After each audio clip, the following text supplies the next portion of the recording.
बिस्मिल्लाहिर्रहमानिर्रहीम। अस्सलामु अलैकुम वरहमतुल्लाहि वबरकातुहू। ये आपका चैनल क़ुरआनी व रूहानी वज़ीफ़े है। आज हम आपके लिए एक तावीज़ लेकर आए हैं। गुज़िश्ता रोज़ जो हम वज़ीफ़ा लेकर आए थे वो था सर दर्द का इलाज, पूरे सर दर्द का। आज जो हम आपके लिए तावीज़ लेकर आए हैं ये है आधे सर में दर्द हो तो उसके लिए ये तावीज़ मुजर्रब है।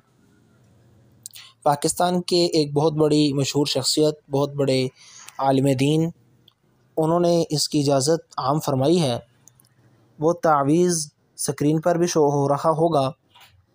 पहली सतर में बिस्मिल्लाहिर्रहमानिर्रहीम लिखना है, उसके बाद कागज़ का टुकड़ा लेकर उसके बाद पहली सतर में बिस्मिल्लाह के बाद 9 मरतबा लफ्ज़ तो लिखना है, तो, और उसके बाद नीचे वाली लाइन में 8 मरतबा, उससे निचली लाइन में 7 मरतबा, उससे नीचे वाली लाइन में 6 मरतबा और आखिर में 1 तक आना है। ये तावीज़ बनाकर अगर कोई ख़ातून है तो पट्टी वगैरह में बांध कर उनके सर पर बांध दें।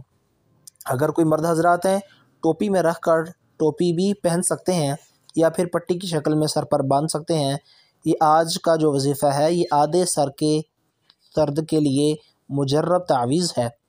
गुज़िश्ता रोज़ जो हम वजीफ़ा लेकर आए थे वो था मुकम्मल सर दर्द का, यह है आधे सर के दर्द के लिए तावीज़। इंशाअल्लाह कीजिए, नफ़ा आम होगा। जज़ाकुमुल्लाह खैर।